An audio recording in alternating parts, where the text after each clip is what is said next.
Ocupação é uma necessidade social. Nós estamos num estado criminoso, que sabota a educação, sabota a saúde, dominado por empresas, que tem uma estrutura escravagista mantida. Na minha opinião, a gente nunca viveu numa democracia, isso aqui nunca foi uma democracia.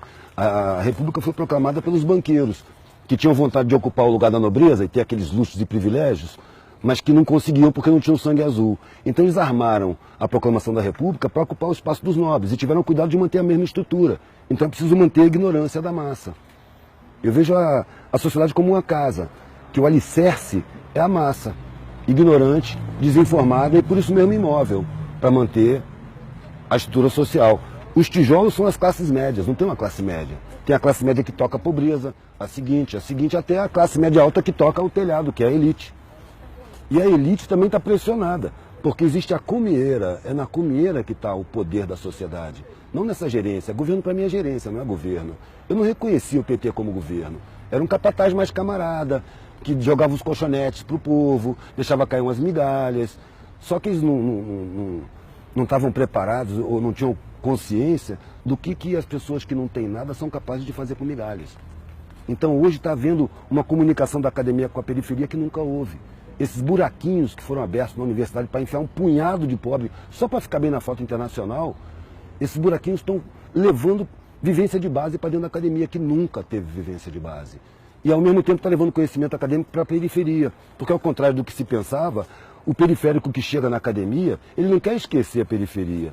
Ele tem um vínculo afetivo muito grande, que os de cima não sabem como é. Eles têm condição de viver isoladamente, cumprimentar o vizinho, bom dia, como vai, à distância. O periférico ele convive parede de meia, ele sabe o problema pessoal do vizinho. O vizinho está com fome, ele divide a comida dele. Então isso cria um vínculo que os de cima não percebem. O cara da academia, ele quer levar o conhecimento para a rapaziada dele.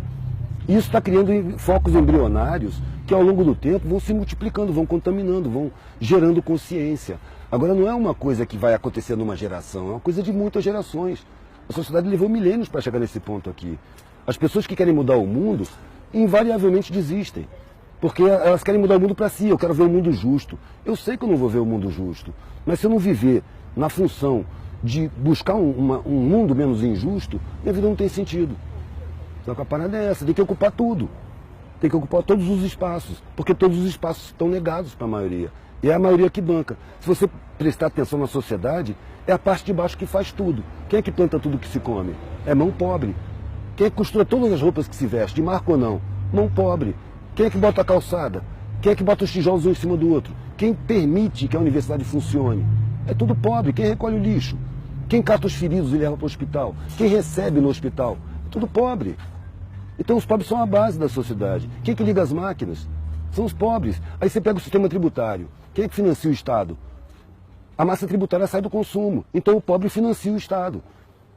Os pobres eles constroem, eles botam para funcionar, eles mantêm, reparam, eles sustentam o Estado. E, no entanto, são enganados, são inferiorizados, são sabotados, têm seus direitos humanos negados, seus direitos fundamentais, sabe? Então, são colocados em uso, como se fossem animais. É ali que precisa tomar consciência, porque é ali que está a força da sociedade. Só que está inconsciente. Para isso se nega a instrução, se nega a educação, como num sistema escravagista. O escravo não pode saber ler, não pode ter instrução, porque senão ele se esclarece e se revolta. É isso que acontece, na minha visão. A parte mais importante da comunicação é o receptor. Então não adianta eu chegar lá e falar em paradigma. Sabe? Não adianta eu falar academês. O academês foi formulado para servir de cerca de arame farpado para o conhecimento não alcançar a maioria, para não dar acesso. É preciso pegar essa cerca e derrubar. É preciso falar errado. É preciso engolir plural, errar concordância. É fácil falar. O Einstein já dizia, se você não consegue falar para sua avó o que você acabou de aprender, então você não entendeu direito. Você tem que falar a língua do ignorante, porque ele foi ignorantizado. Quando eu estou diante de um cara desdentado, analfabeto, eu não estou diante do inferior, eu estou diante de uma vítima de crime social. A sociedade é criminosa. Então, se eu tive meus direitos respeitados, eu tenho uma dívida com essa galera, eu não tenho superioridade. Eu tenho uma responsabilidade a mais, eu tenho que ser mais tolerante, eu tenho que aprender a falar a língua dele, para mostrar para ele que ele não é inferior porra nenhuma. Isso é uma grande mentira. Ele é a base da sociedade. E é o mais forte de todos. Porque o patrão, se ele perder os empregados, arrisca ele não saber fritar um ovo. Quem faz tudo são os empregados. Quem trabalha com dificuldade se fortalece, supera dificuldades. Quem tem muita facilidade não supera dificuldade, precisa de alguém para superar para ele. Por isso a dependência dos de cima dos de baixo, eles dependem dos de baixo. E aí para inferiorizar, para os de baixo não ter consciência. Eu fico pensando assim, que moral tem o cara que paga uma pessoa uma grana que ele jamais aceitaria para fazer o que essa pessoa vai fazer? E no entanto isso é lugar comum. O empresário fala, eu dou emprego cacete, você explora as pessoas, paga o mínimo, corta direito trabalhista, ainda olha para os caras com desprezo. Isso é uma ideia desumana. Sabe, a culpa da sociedade não tem humanidade, a humanidade está na periferia, que divide o último pão, sem pensar, amanhã a gente vê como é que fica. Você não vai ficar sem comer não, toma aqui. É isso que é bonito. Eu nasci na elite, e eu fui encontrar a parte mais linda da humanidade na periferia, pedindo comida, dormindo no chão. Ali eu encontrei a humanidade mais bonita. Só que eu percebi, ali está todo mundo hidrotizado, está todo mundo sabotado. Sabe? É uma puta sacanagem, sabe?